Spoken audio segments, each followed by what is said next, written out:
क्या आपने कभी सोचा है कि पुलिस और इंटेलिजेंस एजेंसियों के छूटे पसीने छुड़ा देने वाले चोर कैसे सोचते होंगे?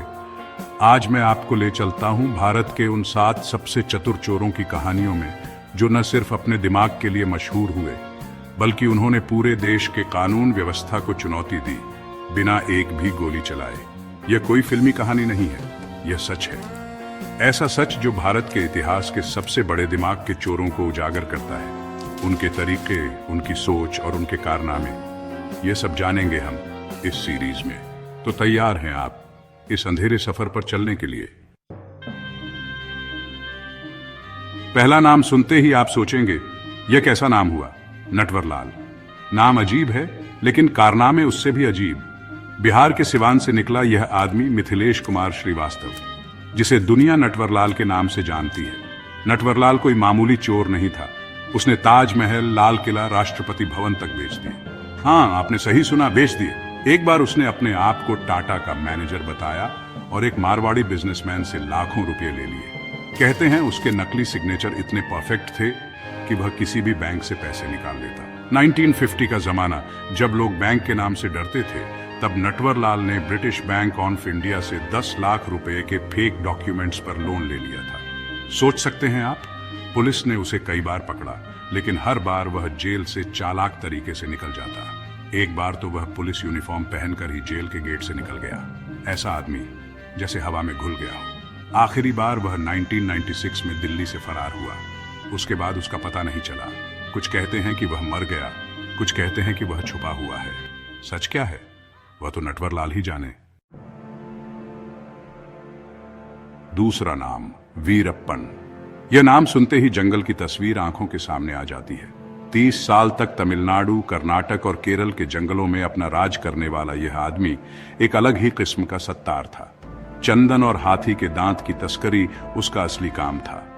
उसने 200 से ज्यादा लोगों को मार गिराया, जिसमें पुलिस और वन अधिकारी भी शामिल थे। लेकिन वीरप्पन को खतरनाक बनाती थी उसकी सोच।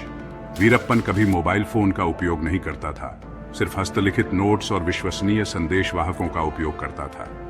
एक बार उसने एसटीएफ, स्पेशल टास्क फोर्स, के एक ऑपरेशन को फेल कर दिया, क्योंकि उसने पहले से ही उनके एजेंट को रिश्वत दे दी थी। सोच सकते हैं आप? उसके खुफिया नेटवर्क इतने मजबूत थे कि सरकार उसके ऊपर 5 करोड़ का इनाम रखने के बाद भी उसे 20 साल तक नहीं पकड़ पाई। जंगल का राजा था वह, अपने हिसाब से जीता था, अपने हिसाब से मरा। वीरप्पन की कहानी यह बताती है कि जब तक सिस्टम में छेद हैं, तब तक उसे तोड़ने वाले भी होंगे। तीसरा नाम, बंटी चोर। दिल्ली का देविंदर सिंह, जिसे दुनिया बंटी चोर के नाम से जानती है। इसकी कहानी इतनी फिल्मी है कि नेटफ्लिक्स तक ने उस पर सीरीज बना दी। बंटी का स्टाइल सिंपल था। अमीरों के घर के सीसीटीवी, अलार्म सिस्टम्स को डिसेबल करता और बिना किसी तोड़ फोड़ के घर साफ कर देता, जैसे कोई मेहमान आया हो और अपने साथ सारा कीमती सामान ले गया हो। एक बार केरल में उसने एमएलए के घर से लाखों की चोरी की। पुलिस ने उसकी कार का जीपीएस ट्रैक किया, लेकिन बंटी ने जीपीएस चिप ही निकाल दी थी। जब वो पकड़ा गया तो उसने बोला, मैं चोर हूं लेकिन बेवकूफ नहीं। बंटी ने 500 से ज्यादा चोरियां की और हर बार अपना पैटर्न बदलता। इस वजह से पुलिस उसके पैटर्न को कभी समझ ही नहीं पाई। बंटी चोर की कहानी यह बताती है कि दिमाग और टेक्नोलॉजी का सही इस्तेमाल कितना खतरनाक हो सकता है। अध्याय 4, किरण पटेल, कॉन्फिडेंस का चोर। चौथा नाम, किरण पटेल। 2023 की यह कहानी यह बताती है कि चोर सिर्फ पैसा ही नहीं, पावर भी चुरा सकता है। गुजरात का यह आदमी पूरा कश्मीर घूम लिया, वो भी G+ सुरक्षा के साथ। उसने अपने आप को पीएमओ का सीनियर अधिकारी बताया और जम्मू कश्मीर की सुरक्षा एजेंसियों को इतना कंफ्यूज किया कि उसे सरकारी गेस्ट हाउस में रुकवाया गया और बड़ी बड़ी मीटिंग्स करवाई गई। सब कुछ फेक डॉक्यूमेंट्स और कॉन्फिडेंस पर। उसने वीआईपी प्रोटोकॉल का इस्तेमाल करते हुए पैसा नहीं, लेकिन पावर चुरा ली। सोच सकते हैं आप? यह केस इसलिए भी शॉकिंग था क्योंकि यह दिखाता है कि किस तरह एक इंसान सिर्फ इमेज और सेल्फ बिलीफ से सिस्टम को मैनिपुलेट कर सकता है। किरण पटेल की कहानी यह बताती है कि सिस्टम कितना कमजोर है और उसको कैसे कोई भी बेवकूफ बना सकता है। अध्याय 5, आनंद पाल सिंह, डाकू या रॉबिन हुड। पांचवा नाम, आनंद पाल सिंह। राजस्थान का यह आदमी पहले एक शिक्षक था, लेकिन बदले की आग ने उसे गैंगस्टर बना दिया। उसके खिलाफ हत्या, डकैती और अपहरण के 40 से ज्यादा मामले थे। लेकिन आनंद पाल को लोग रॉबिन हुड के रूप में भी देखते थे, क्योंकि वह अमीरों को लूटकर गरीबों की शादी या इलाज में पैसा दिया करता था। एक बार उसने जयपुर जेल से फरार होने के लिए एक बुलडोजर का इंतजाम करवा लिया था और उसकी गैंग के लोगों ने 20 मिनट में जेल की सीमा तोड़ दी थी। उसका आखिरी मुठभेड़ भी रहस्यमय रहा।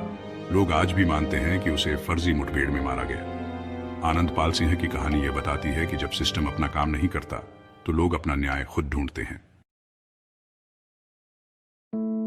अध्याय 6, अरिफ। हाथ की सफाई का उस्ताद। छठा नाम अरिफ। यूपी के अरिफ ने सिर्फ हाथ की सफाई से 200 से ज्यादा हाई प्रोफाइल चोरियां की।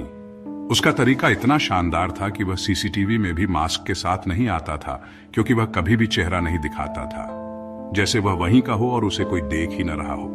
एक बार उसने लखनऊ के एक म्यूजियम से एक दुर्लभ सिक्का चुरा लिया, जिसका बीमा मूल्य करोड़ों में था। जब पुलिस ने उससे पूछा कि उसने कैसे चुराया, तो उसने बस इतना कहा, जब तुम सोच रहे होते हो कैसे रोकोगे, मैं सोचता हूं कैसे निकलूंगा। अरिफ को पकड़ना पुलिस के लिए एक शतरंज के खेल जैसा था, जहां हर चाल का जवाब उसके पास पहले से होता था। अध्याय 7, ठग बेहराम। रुमाल का कातिल। 7वां नाम ठग बेहराम। ब्रिटिश भारत का यह ठग एक गुप्त समाज का हिस्सा था, ठगी। बेहराम ने 900 से ज्यादा लोगों को लूटने और मारने का इकबालिया बयान दिया था। उसका तरीका था रुमाल से गला घोंटना। उस रुमाल में सिक्का होता था, जिसे गले में डालकर बस एक झटके में इंसान मर जाता था। ब्रिटिशों ने बेहराम को पकड़कर जब पूछताछ की तो उसने कहा, मैं चोर था, पर कभी किसी गरीब को नहीं मारा।